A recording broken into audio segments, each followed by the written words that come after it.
What you need to know. First, the special counsel's memo on Paul Manafort is out.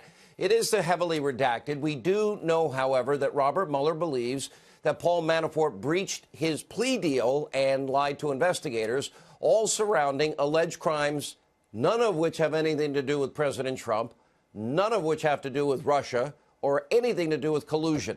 Instead, a source with knowledge of the investigation tonight telling Fox News that much of the redacted information likely includes potential criminal allegations, we are told, against Tony Podesta.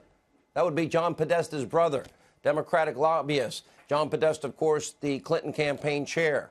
Absolutely nothing.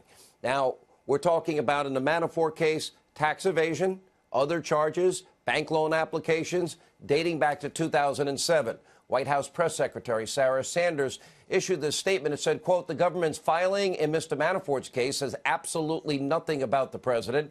It says even less about collusion. It is devoted almost entirely to lobbying related issues. And I'll add, long before Paul Manafort ever met Donald Trump. And also breaking today, two separate sentencing memos were filed against one-time Trump attorney Michael Cohen. First, the Southern District of New York completely rejecting Cohen's pleas for leniency, writing that, quote, a substantial term of imprisonment is warranted. Then the memo continues, Cohen's decision to plead guilty rather than seek a pardon for his manifold crimes does not make him a hero. In exchange for Cohen's guilty plea, the prosecutors recommended only a slight reduction to the suggested 5-year prison sentence. And meanwhile, the next memo from the special counsel, well, that focused on Cohen admitting that he lied under oath to the federal government, writing, quote, the sentence imposed should reflect the fact that lying to federal investigators, in fact, has real consequences. Let's be clear. The one thing that these two filings have in common, nothing to do with Russia or collusion at all. Zero evidence in any of these documents of Trump-Russia collusion, zero. Now, today, the president, he applauded the ruling. He tweeted, quote, totally clears the president. Thank you. And the president's attorney, Rudy Giuliani, called these findings, quote, complete exoneration of the president. They have nothing. We are very happy about it. And President and Giuliani, they're right about this. Legal scholar Alan Dershowitz, very passionate tonight, echoing a lot of these sentiments, including, by the way, saying, don't ever think about making a deal with Mueller because it's not going to work out too well for you. Take a look. Right now, it does not sound like it's good news for Mueller. It doesn't sound like in Cohen they have found a witness that will give them the key to the kingdom. So far, the only solid evidence that he has provided is the campaign contribution issue, and it's a very, very weak case. Oh, so tonight we have two men facing years behind bars. A third, George Papadopoulos, was released from prison today after serving his 12-day sentence for lying to Mueller's investigators. Meanwhile, we had earlier in the week American hero Michael Flynn. Well, he pled guilty to lying to investigators and will become a convicted felon, but only after his reputation and his finances were totally destroyed. And the question is, for what? When you read these documents, we hear about taxi medallions, fraudulent loan applications, tax evasion, lying about a potential project in Moscow that never got off the ground, and whether they stopped talking about it in January 2016 or June in 2016. Wow, the horror. How will America ever recover? Clearly, an election was stolen by all this information. After months of intense investigations, millions and millions and millions of your dollars spent, seedy perjury traps, legal coercion. We have absolutely no evidence of any wrongdoing by the president of the United States. And then you ask yourself this question. Do you feel safer tonight? Do you feel safer that a low-level campaign volunteer, he spent his 12 days in jail for allegedly lying to the omnipotent Robert Mueller? Do you feel safer that an American military hero, Lieutenant General Flynn, that he had to sell his house to pay his legal bills? Oh, the thanks one gets for 33 years of service to his country, 5 of those years in combat. By the way, neither Comey, McCabe, Strzok, or anybody in the FBI thought he lied. But, of course, they put the screws to General Flynn, and he had to compose a lie about lying, and he did it to protect his family and to get out of the mess economically that they were putting him in. Do you feel any safer tonight that Michael Cohen is going to go to prison for a significant amount of time? Let's see, for lying to Congress, lying on a bank loan application, taxing medallion loans, not paying taxes? Do you feel safer knowing that Manafort might spend the rest of his life behind bars because of, again, tax fraud and lies on loan applications? Had nothing to do with Russia years before he met Trump? Do you feel safer that everyone surrounding the president is seemingly targeted and those on the left get away every single day scot-free? Is that the America we want to live in? Take, for example, fired FBI Director James Comey and what we learned this week about him. The Hill's John Solomon reporting we now have email chains that prove that Comey and others in Obama's DOJ, that they actually knowingly committed fraud on a FISA court, and they used Hillary Clinton's bought and paid for phony Russian dossier, the bulk of the evidence in their FISA applications, in their case to obtain a warrant to spy on a Trump campaign associate by the name of Carter Page. Well, they did all of this, we learned this week, knowing full well that the intel community did not trust the contents of Hillary's bought and paid Russian dossier. In other words, they knowingly committed fraud on the FISA courts. Not once, not twice, not three, but 4 times. Where's that investigation into Jim Comey and Sally Yates and Rod Rosenstein and everybody else that signed on to those FISA applications, giving judges fraudulent, unverified, uncorroborated Russian lies, not telling the judges that it was directly paid for by the opposition party candidate to spy on an opposition party? So today, Comey testified behind closed doors on Capitol Hill. His attorneys allegedly ran cover for him and prevented him from answering any tough questions. And during a subsequent press conference, arrogantly, he's brushing off any charges that his FISA court conduct was wrong and illegal and disgusting. But I want you to think of this.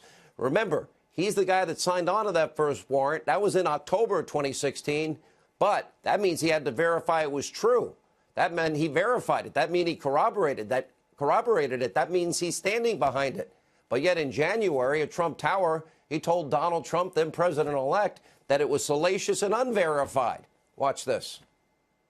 I have total confidence that the FISA process was followed and that the entire case was handled in a thoughtful, responsible way by DOJ and the FBI. I think the notion that FISA was abused here is nonsense. Not even Christopher Steele believes his own dossier, and he's still defending it. The bulk of information used to get warrants to spy on Americans. Is that a little more important tonight? I would think it is. We all know the dossier was and is a debunked lie. Comey never verified it. Nobody verified it. Nobody corroborated Steele's so-called evidence. Steele himself wouldn't stand by it when questioned under oath in an interrogatory down in Great Britain, even after it was used to obtain a FISA warrant, even when he said it was salacious and unproven months after they had the FISA warrant in place. And James Comey, I guess he'll sleep well tonight, knowing that our two-tier justice system will likely never hold him accountable. So too will these liars. People that lied under oath, well, Michael Cohen's in trouble tonight because of it. What about Cheryl Mills or Uma Abedin or Bruce Orr or Glenn Simpson, Christopher Steele, James Clapper, John Brennan, Andrew McCabe, Lois Lerner, Loretta Lynch, Eric Holder? Yeah, all those lied to authorities. They were never prosecuted, never even investigated in many cases. And let's not forget about James Comey. Remember, he lied to Congress under oath, but I doubt he'll get the Cohen treatment tonight. And then you have the king and queen of corruption, Bill and Hillary Clinton, from mishandling top secret, classified information, obstructing justice, deleting subpoenaed emails, acid washing hard drives with bleach pit, busting up Hammer's devices, phones and Blackberries, leveraging their political positions in order to rake in millions of dollars. The Clintons tonight are perhaps this country's most corrupt politicians, and they have never, ever, ever been held accountable. But that might be about to change. John Solomon, breaking news right here on this program last night. Federal authorities received whistleblower information in 2017 alleging that the Clinton Foundation of a whole bunch of wrongdoing. Congressman Mark Meadows has confirmed that the whistleblowers have, in fact, turned over hundreds of foundation documents to lawmakers and potentially now shedding light into the Clintons' cloud of corruption. We're talking about information surrounding quid pro quo promises made to big donors while Hillary Clinton was Secretary of State and the commingling of funds with the foundation and the Clintons' private money. and so much more, including one glaring example when Hillary Clinton, as Secretary of State, remember this deal, signed off on sending 20% of our uranium, the foundational material for nuclear weapons, to Vladimir Putin. And by the way, this occurred as the Clinton Foundation was receiving millions and millions of dollars from the chairman of Uranium One and all the banks involved. Now, think about this. We knew that Putin had an operatives inside the United States. William Campbell was a spy within that network, identifying bribery, extortion, kickbacks, and money laundering. And guess what? Robert Mueller was the FBI director. And in the end, Putin not only got the foothold into our uranium market, the deal happened, and none of those people got in trouble. But the Clintons got their money. They got the kickback to the foundation in terms of millions and millions of dollars. So tonight, an investigation we now know, as of yesterday, is ongoing. And I've said over and over, it is time in America, if we care about our constitutional republic, that we end a two-tier justice system, that we have equal application of our laws and equal justice under the law. And now we do have more good news. A federal judge just today agrees with me. Judge Royce Lamberth, who's overseeing Judicial Watch's Freedom of Information Act lawsuit that involves Hillary's secret server email saga.